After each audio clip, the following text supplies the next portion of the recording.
on n'est pas dépendant des marchés, on est un petit peu en dehors du système industriel, qui a peut-être du bon, mais en tout cas, voilà, j'ai l'impression de pouvoir mieux gérer mes prix, mieux gérer mon boulot avec un système résilient comme celui-ci.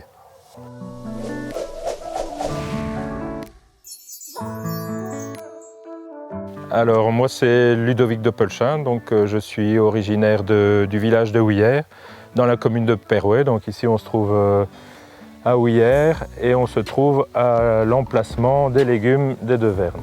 Et donc depuis 5 ans on a développé notre outil de travail, on a développé la commercialisation et donc on arrive sur un projet qui commence à bien tenir la route. Ici l'ensemble de la parcelle fait 70 arts mais vraiment on cultive sur 40 arts.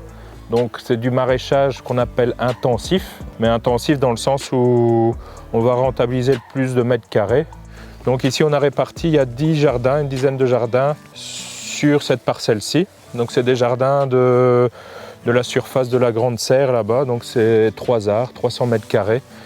Et en répartissant comme ça, on arrive à bien faire des rotations de culture pour éviter de remettre les mêmes légumes de la même famille, toujours sur les mêmes jardins, ce qui va en bio provoquer des maladies qu'on ne saurait pas gérer si on ne travaillait pas avec les rotations de culture. Si on observe, il y a des petits bosquets à gauche, à droite, et on a des abeilles là-bas qu'un voisin a installé.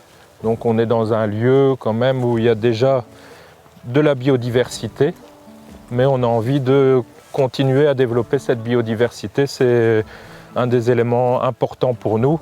Et je pense que ça fait partie du cœur de ce genre de projet où on est sur petite surface avec une légère motorisation, on a juste un motoculteur. Et donc on a une agriculture très douce. On cultive sur planches de culture, donc ici on a des planches de 80 cm. Et alors l'idée c'est qu'on ne va jamais marcher sur les planches de culture, comme ça elles restent bien meubles. On essaye de faire aussi des associations de culture.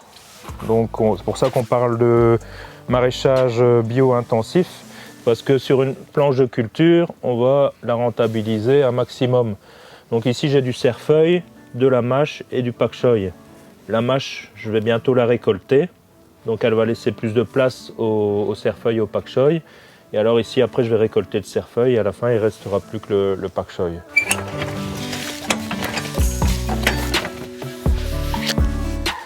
Alors ici c'était une serre dans laquelle on avait mis des tomates, mais cette serre elle était à un autre endroit.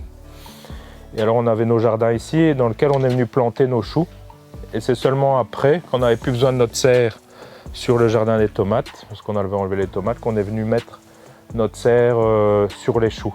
Comme ça on a gagné du temps, puisque la culture a pu commencer à se développer, elle n'avait pas besoin de serre au début.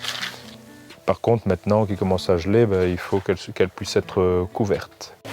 Alors ici, pour l'instant, ces choux-fleurs s'annoncent très bien, puisque bon, on voit que les feuilles sont très belles. Donc ici, on peut espérer avoir une bonne récolte en début de saison prochaine. J'ai un petit peu plus de doutes sur ceux-ci. Eux, ils se sont fait manger par des chenilles en fin de saison. On voit que les feuilles sont toutes mangées, donc celui-ci va avoir un peu plus de mal à redécoller.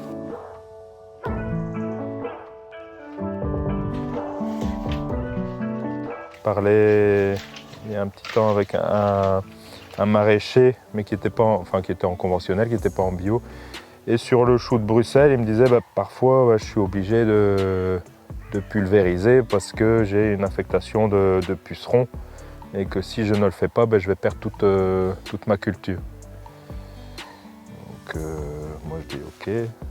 Mais voilà, nous en tant que bio, on ne peut pas traiter contre les pucerons. Il y a les coccinelles qui viennent en saison plus chaude, mais c'est vrai qu'à la fin de saison, il y a des pucerons qui reviennent sur les choux de Bruxelles et les coccinelles, elles n'arrivent plus trop, c'est moins peut-être leur période.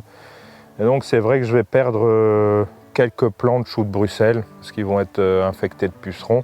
Mais quelque part, dans le système ici, comme on cultive, il y a une résilience. Et donc, si je rate un légume, normalement, j'ai plus ou moins 39 autres légumes derrière qui me permettent d'équilibrer mon budget. Comparé peut-être que si j'avais qu'une monoculture, si bon, j'ai une grêle sur cette culture-là au mauvais moment, ben, je perds tout. Ici, j'ai un système qui est résilient. Pendant le Covid, par exemple, nos prix ont quasi pas varié. On a vraiment augmenté un petit peu pour dire de suivre la courbe de l'inflation. Nos produits d'intrants, on n'a pas énormément, on a nos semences. Les plants, on fait quasi tous nos plants nous-mêmes. Et on a peut-être 50 litres d'essence pour notre motoculteur. Donc les coûts nos productions n'ont pas flambé. Et nos clients, ils sont restés fidèles aussi pendant cette période-là. Donc je trouve qu'on est dans un système résilient. Et c'est ça que je cherche aussi dans ce type d'agriculture, c'est d'aller vers un système où on n'est pas dépendant des marchés, on est un petit peu en dehors du système industriel, qui a peut-être du bon, mais en tout cas, voilà, j'ai l'impression de pouvoir mieux gérer mes prix, mieux gérer mon boulot avec un système résilient comme celui-ci.